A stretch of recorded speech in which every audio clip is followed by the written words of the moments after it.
Hi, everyone. Welcome to Social Studies Online. My name is Eden, and I'm a museum educator at the National Museum of American History. A few housekeeping items before we start. Please ask any questions you may have by commenting in the chat box, and our guests will answer them live today.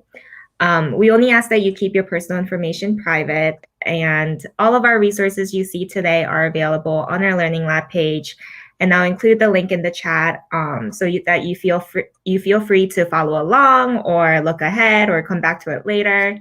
And we have a lot to cover, so let's get started. I'm going to turn over the introductions to our host today, Orlando Serrano.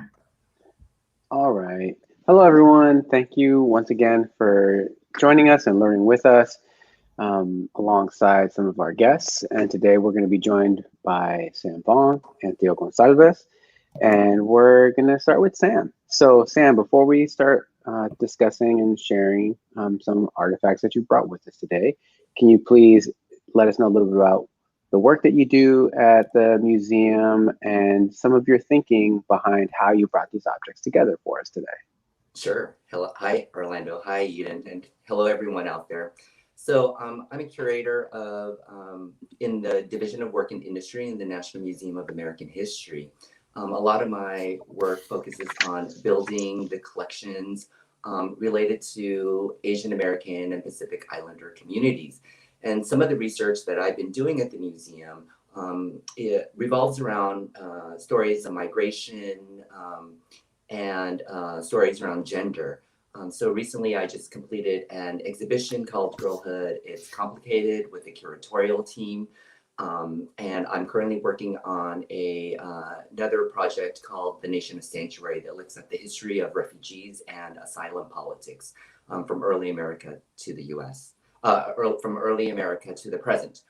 And some of the objects I'm excited to share today reflect I chose them to reflect the diversity of who makes up this category of Asian American and Pacific Islanders.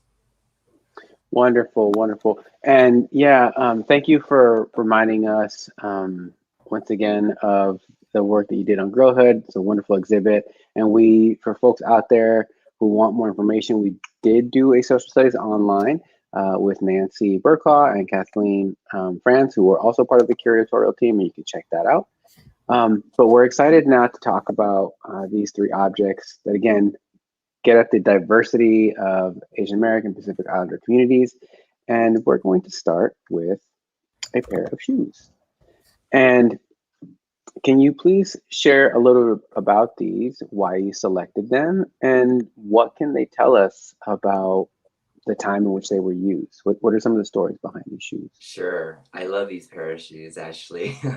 So these shoes were worn by a man named Li Lok, who was a Chinese immigrant.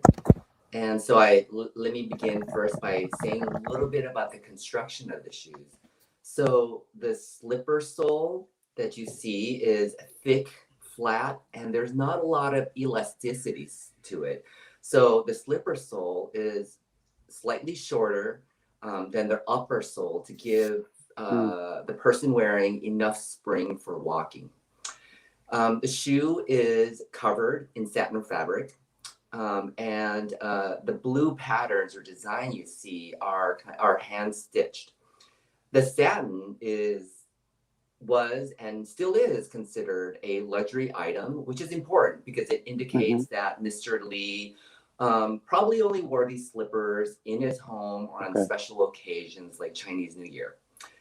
So the shoe belongs to this suite of objects in our museum, which belonged to the Li family. And these objects of clothing were probably worn between 1881 and 1941. This collection of clothing together really tell a fascinating story of Chinese immigration to the United States. So the story goes that Li Lok was born and raised in southern China in a district called Taishan. And Taishan is an important district because that's the district from where many Chinese immigrants who immigrated to the US between the mid 1800s and the late 1800s immigrated from. So Lee Lock immigrated to San Francisco from southern China in 1881. And his status when he arrived in the US was as a Chinese laborer. So a year after his arrival, US Congress passed the Chinese Exclusion Act in 1882, which is an important act to know because it barred the entry of Chinese laborers into the US, and it exempted, except for students, diplomats, and merchants. And the passage of this act was the result of growing xenophobia and violence against Chinese immigrants. This xenophobia and immigration restrictions would later extend to other Asian immigrants who came to the US as well. So shortly after Lee's arrival in the US, he moved to New York City's Chinatown, where he worked in this general store called Guangyuan Xing and Company. And in 1894, Lee became the head of the store, which allowed him to change his status from a Chinese laborer to a Chinese merchant. And so this change in status was incredibly important for Lee because as a merchant, he was able to return to travel to China and then return to the US without facing immigration restrictions. And so under this new status as a merchant, Lee returned to China. He met a Chinese woman who he married. Her name is Eng Shi, and she became his wife around 1900.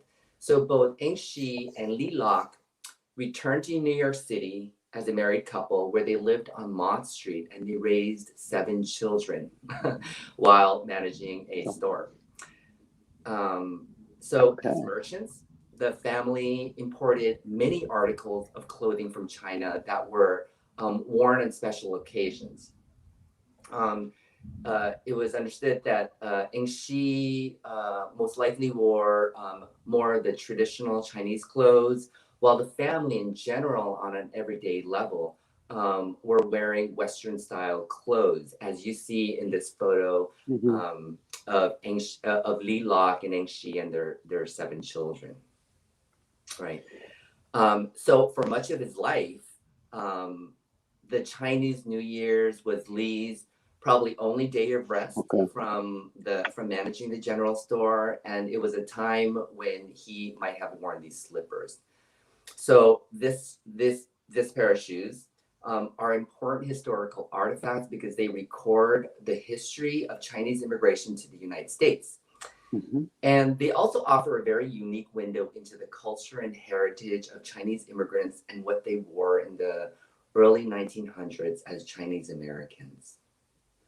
Wonderful. Thank you, Sam, for sharing the story of Lee Lock and the rest of his family, and for letting us, as viewers, folks who maybe are learning how to think about objects and what they can convey about particular time, place, and the stories behind the people who use these objects. I have one more question before we go on to our next artifact. Do we know what these characters say?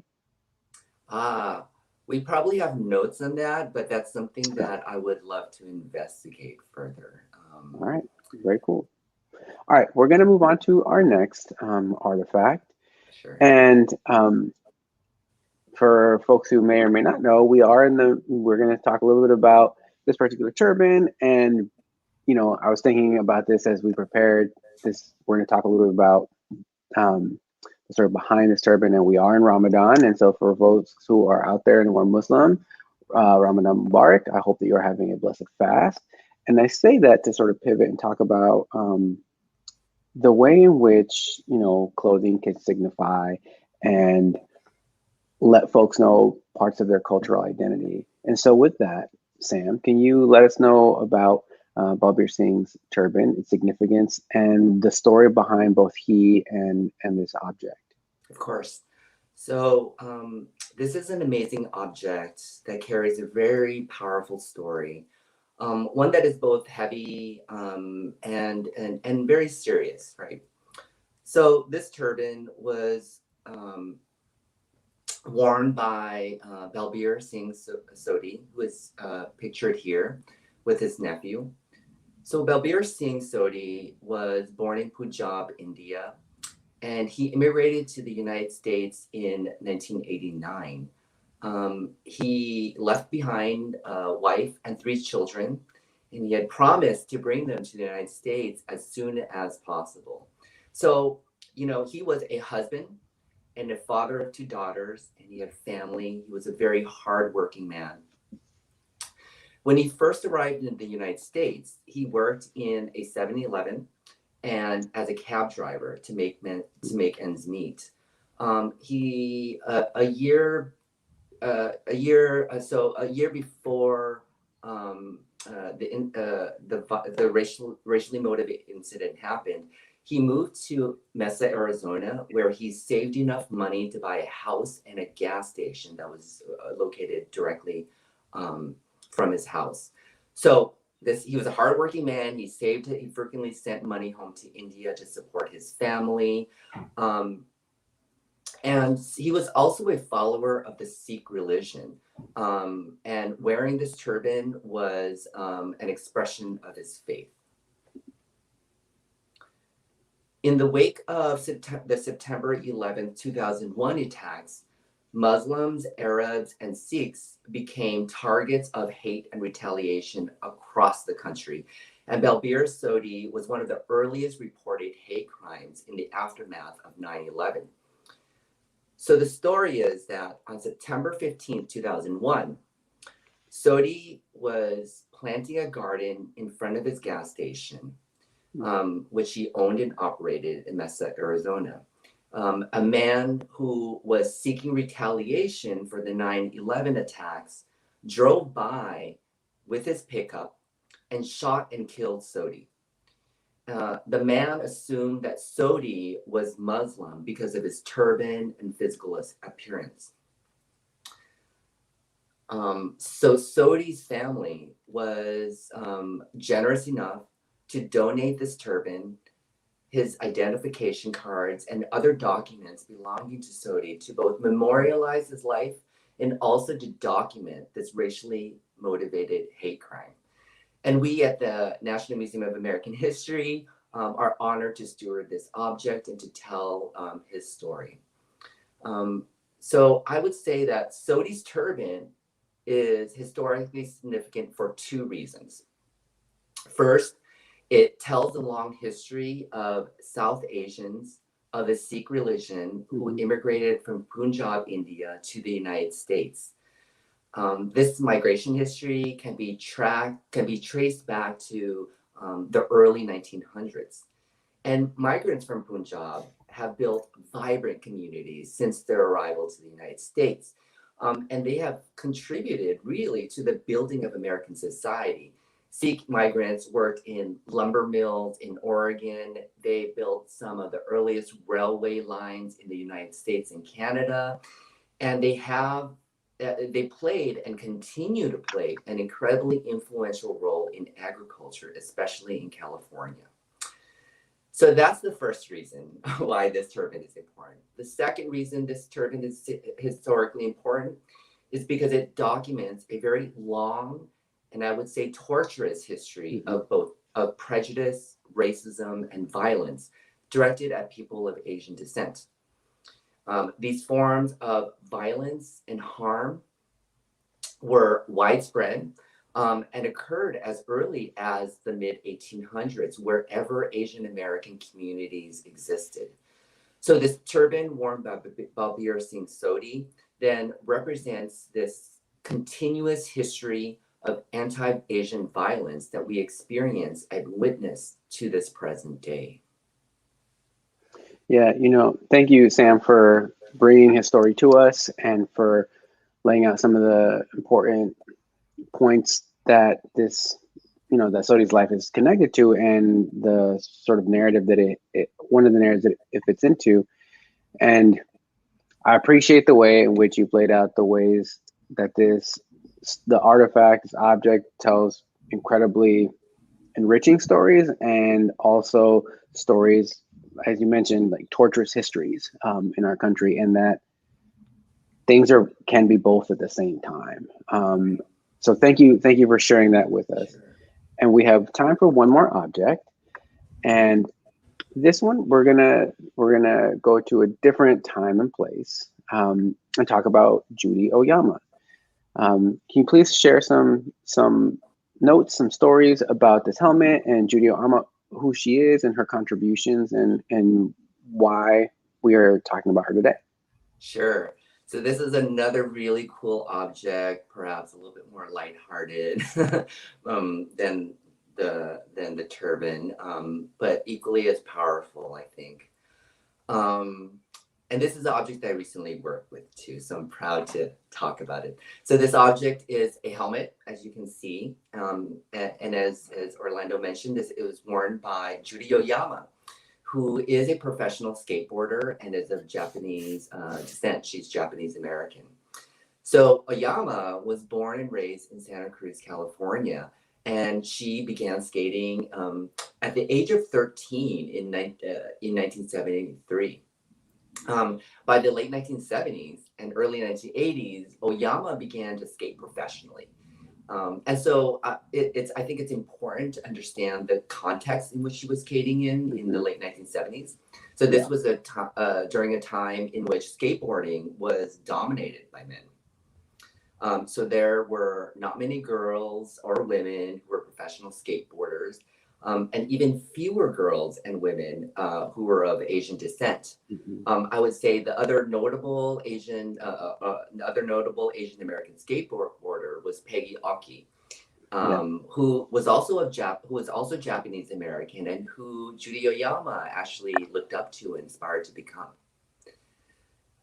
In the mid 1970s, when Oyama began to skate professionally, she was actually sponsored by Santa Cruz Skateboards, which is why you see the logo on the helmet, why it says Santa Cruz.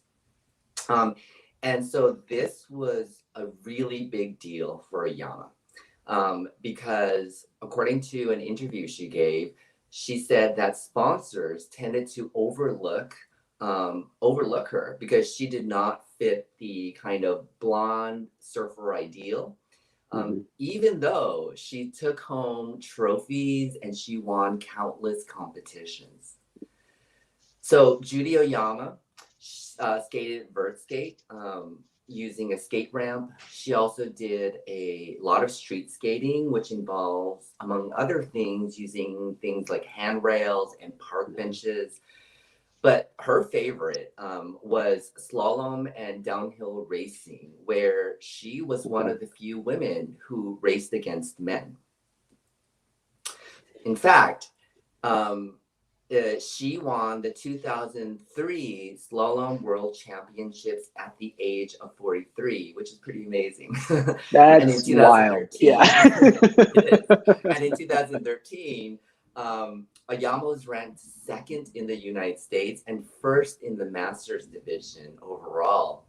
And I would say, to top off all of her achievements, kind of the cherry on top, was that in 2018, she was inducted into the Skateboard Hall of Fame, which is in some way, which is really kind of the ultimate recognition for professional skateboarders who truly made an impact on the sport. So this object is historically important for so many reasons, but I'd like to point out two that I think are really important. So I think this helmet and all the skateboarding objects that Oyama donated to the National Museum of American History tell us a story of someone who not only broke barriers as an Asian American in a sport that's not known for its racial and ethnic diversity, but she also challenged and defied gender expectations in what is often seen as a male-dominated sport, right? And she excelled in it. So she was an Asian American woman in a man's world of skateboarding, right? So if you're interested in learning more about Judy Oyama and seeing more of this helmet, as well as the trophy and other objects she donated, you can visit this you can see some of these materials in the exhibit called Girlhood, It's Complicated, which is now up on the web as well as in the museum. And she, I'm proud to announce, is also featured on our new Asian American topics page. And the photograph you see here is of Judy Oyama with the helmet in, and she's kind of in action here. So I love this photo. Yeah. We will make sure, thank you, Sam. We will make sure and put some of those links in the chat for folks who are interested. Even we'll make sure and let folks know where those websites are. Sam, thank you very much for bringing these objects to us today and sharing the stories behind them, as well as the people who brought them to us. And we will see you in a little bit. Thank you, Sam. Thanks. All right, everyone, we are going to transition and we're going to have a few minutes of conversation with another guest, Theo Gonzales, who is joining us now. Theo, can you please let us know a little bit about what you do at NMAH, and we'll start talking about some of the things you brought with us today. Great. Thank you, Orlando. It's great to be with you today. My name is Theo Gonzales. I'm a curator at the National Museum of American History, and I focus on Asian Pacific American history and culture. I also have another area of specialty that focuses on music and performance. My other task is to serve as the interim director of the Smithsonian in American History. And it's important for us to kind of think about either the lesser known, but also some of the margins of Asian American as well as American history, and also to kind of consider really the broad scope of what Asian American history allows us to engage in. So we'll get into these three. Well, I'm going to speed through a little bit here, so if you don't mind. Yeah, go ahead, Theo. The first is a patch that was worn by service members in World War II in a specialized unit called the 1st Filipino Infantry Regiment. And if you think about the attacks by the Japanese military on the United States bases in Pearl Harbor, it was within 24 hours that also U.S. bases were attacked in the Philippines.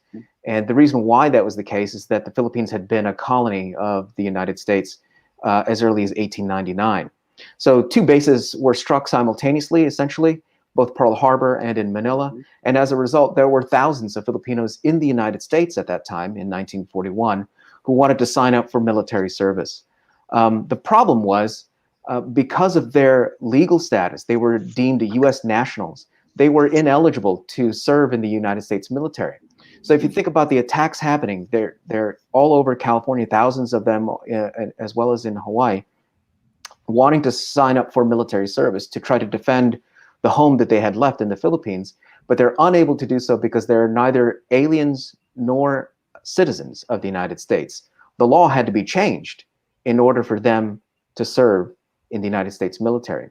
When they did, the ranks of this regiment swole to a few hundred, and by December of that year, this new regiment was created. The following year, in 1942, in February, the 1st Filipino Infantry Regiment was essentially deployed. And so from 1942 to 1946, they found themselves working in the Philippines and then also in New Guinea.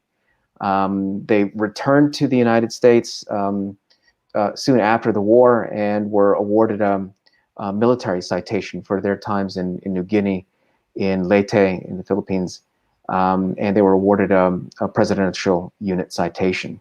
So while we think about, oftentimes in Asian American military history, we're often thinking about the 442nd Regimental Combat Team, which was staffed by Japanese and Japanese Americans. We often forget about the fact that there was a unique position in which Filipinos occupied. And this particular patch shows a volcano erupting not in the United States, that's in the Philippines.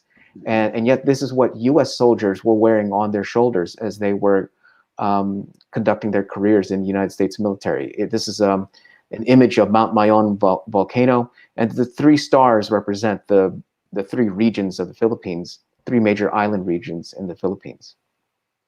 Thank you very much, Theo, for outlining the contributions and the way in which, as you mentioned at the start, that U.S. history at the margins, right? So there's this space in which we've got folks who are serving the U.S. military, but honoring or remembering their places of origin, which is fascinating to think about. And, Right. and I appreciate you bringing that to our attention.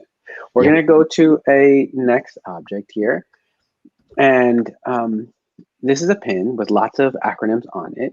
And so Yeah. can you please let us know what the acronyms are and what the pin was used for? Sure. So this is a small lapel pin about the size of a quarter. AWOC and NFWA refer to two different unions. The AWOC stood for the Agricultural Workers Organizing Committee. That was led mostly by Filipino laborers, farm laborers in the United States, in the Western United States. They were led by people like Larry Itliong.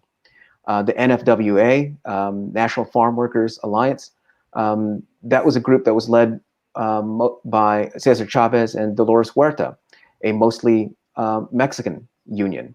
These two unions operated pretty much independently of each other, and the timing of this pin places us in 1965 in California, when both groups are trying to boycott the harvesting of grapes because these farm workers, both Filipino and Mexican, are finding that they are demanding higher wages and better working conditions out in the field. It was these were some very horrible working conditions for many of them to face. And if you think about these two organizations, they were hoping for modest salary raises in California. So the group led by Larry Itliong, AWOC, decided to go out on strike in Delano, California in 1965. That was September 8th of 1965.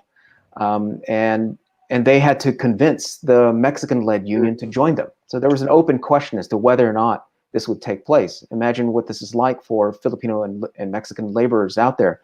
It's very dangerous work, but also they realized that the success of the strike would be ensured if two groups were joining rather than one. And so a week later, after convincing Mexican laborers and the leadership, Cesar Chavez and Dolores Huerta joined that strike. When they did, they ended up creating the United Farm Workers, UFW. And that's the group we know mostly from history as pioneering the way that we think about worker protection of farm workers out in the fields. Yeah, thank you for providing some of that extra context that we may or may not know, folks who are joining us today. The intersection and the relational work being done by both Filipino and Mexican laborers in California.